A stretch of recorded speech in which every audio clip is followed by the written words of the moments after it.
So you have an idea for a startup. You'll need a funding plan. Hi, I'm Steve Morris, and I use this Startup SOS channel to provide practical how-to advice for first-time entrepreneurs. Whatever kind of a startup you're starting, you'll need a funding plan because it always costs money to get from your idea through to a product and a launch. We'll go through a very simple example of what a funding plan for an investor-funded company would look like. Admittedly, this is a super simple example. The goal is to give you an idea of the process of developing a funding plan so that you can tackle the job of developing a plan for your own startup. So what do we mean when we talk about a funding plan? Well, it really comes down to what milestones are you going to hit, how much money will be required to meet those milestones, and what's the source that you'll get that money from. So let's say you and a couple of friends have an idea. You see an unmet need, you think it's compelling, you believe that people will pay for a better solution. That's great. You've started with your first milestone now. That's the idea. And in this particular example, that was actually a free idea. You didn't have to pay anything to anybody to get it. So the first milestone was a zero cost one. But looking ahead, ultimately, what you'll want to get to is a developed product and a national launch. Well, you know that's going to cost a lot more. And it's pretty tough at this early stage to really scope that out precisely. But you and your friends talk about it, talk about what would be involved in that, and convince yourselves that that's probably at least a $10 million amount to fund a full product launch. And the likely source for that amount of money is probably venture capital firms. That's a little on the high side for angel investor funding. Okay, so you start with the idea. You know where you'd like to get to. Now, the question is, how do you get there? How do you fund the development of a product so that you can actually approach venture capital firms to get enough money to do a national launch? So you and your friends talk it through, think about it, and what you come up with is an idea of, well, maybe first we should do a prototype. And based on some customer response to that prototype, we maybe would have enough credibility to raise more money to develop a beta test ready product. And then we can run that by more customers based on hopefully some positive feedback from them and the credibility that we've been able to get a product developed and get some customer feedback. Well, maybe then we can get the funding we need to really finish it, to get it to a production release product, and to do not a nationwide launch, but maybe a limited launch, kind of a market test of our product. And then, based on the positive feedback we get from that and the revenue we get from that, then maybe we'll have the credibility to go pitch a national launch and get the funding we need from venture capital firms. Okay, that's not an unreasonable sounding sequence of events to build credibility. So then you buckle down and do a little bit of analysis, maybe talk to some firms that outsource development of this kind of a product, figure out what really would it take to develop a prototype. And you come up with an amount. Let's say you decide for $50,000, we think we could build a prototype that would be good enough to go show to some customers and get some feedback. And thinking through what it gets to beta test, you come up with a number for that of maybe a couple $100,000 more would fund that. And to get to the production release and a limited launch, you think the right number's around $1 million. Now, those are going to be rough estimates at this stage, but at least you've done some research, talked to some people, gotten a kind of a bottoms-up estimate of what it would take for each of those three stages, the prototype, the beta test, and then the limited launch.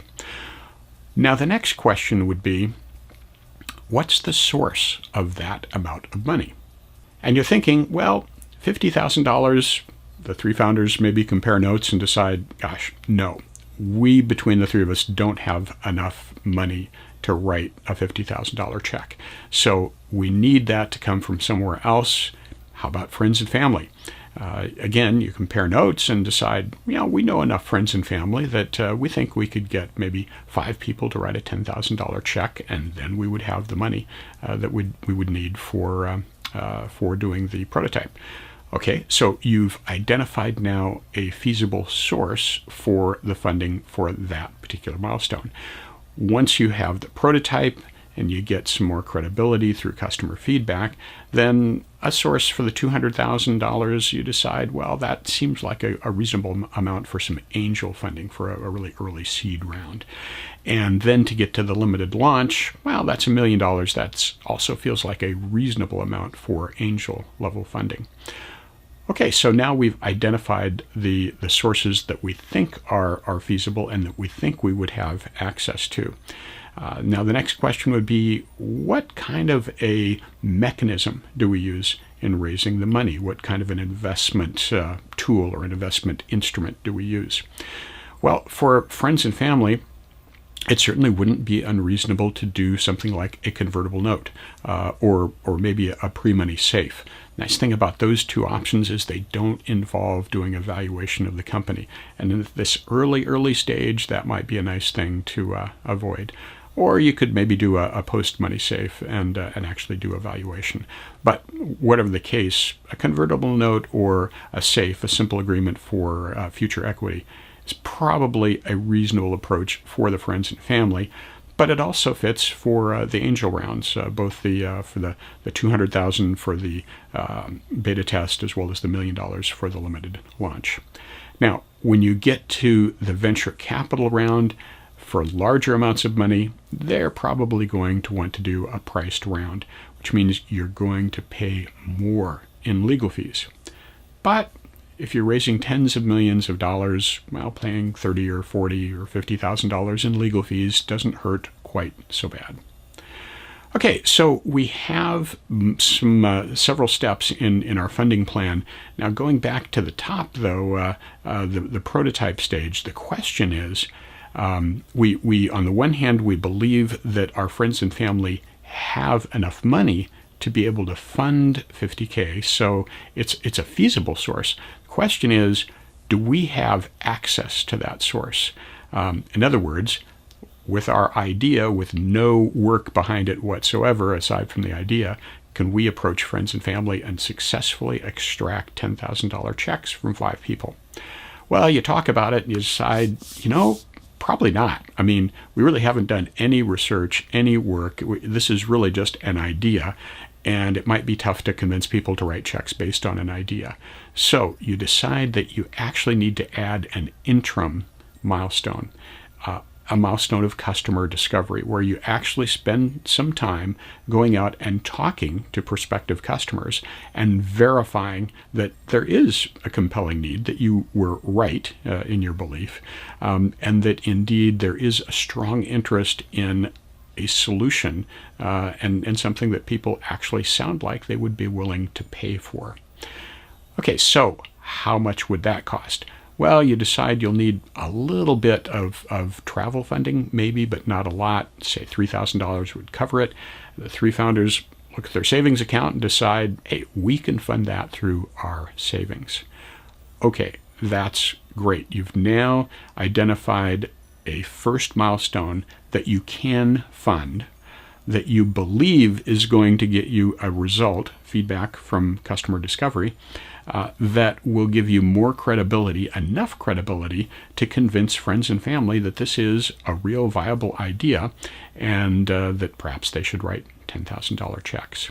And of course, you use that money to develop your prototype, get some additional credibility so you're in a better position to go pitch some angels for a couple $100,000 round to get to a beta test stage.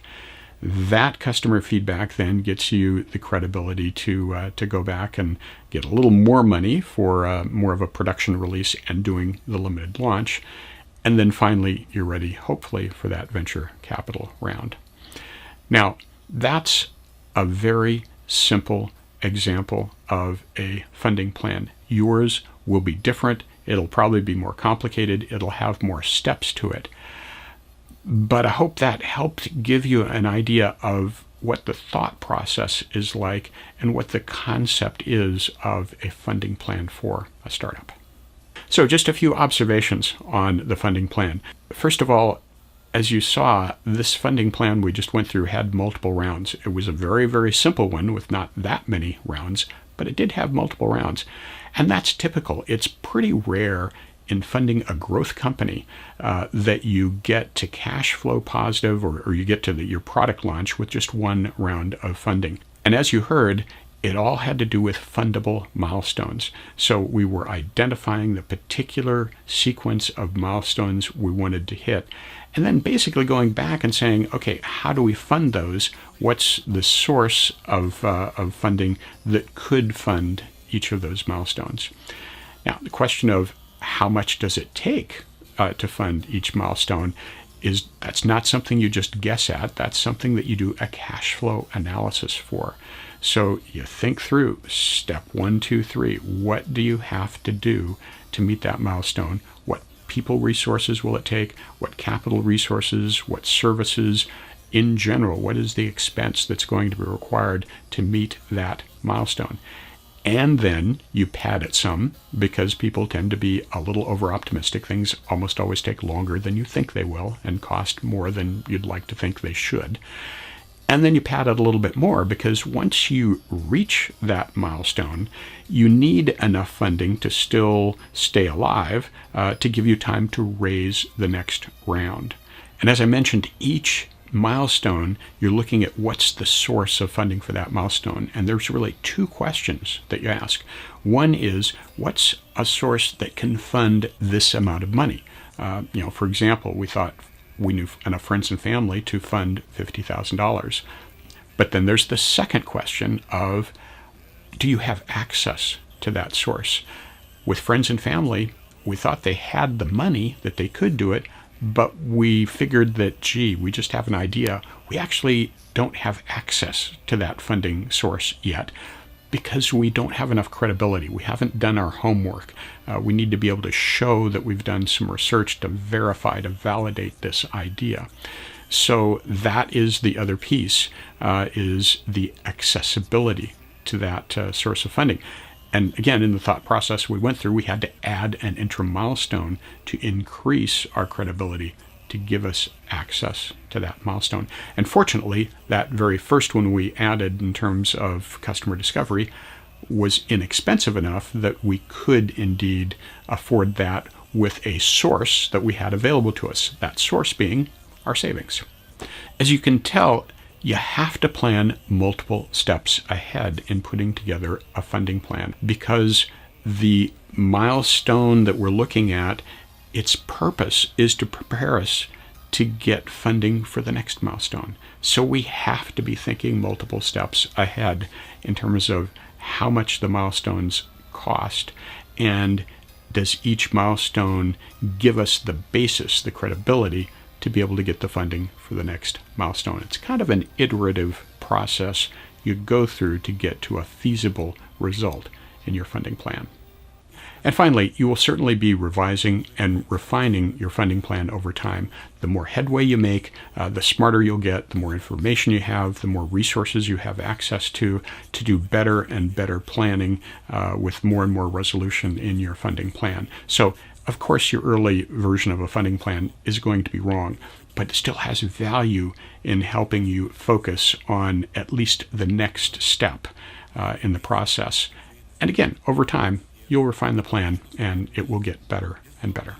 So that's why I would argue you need a funding plan to get you from your earliest stage to your later stages, and how fundable milestones play into that. If this was helpful, please click the like button and share it. And if you have any comments or questions, please leave a comment. And of course, this is part of an ongoing series on startup funding. There's a link to the playlist right here. And if you haven't subscribed yet, please do that and click that notification bell, because you'll want to get notified as we have future additions to this series of videos. That's a wrap for now. Thank you very much for watching.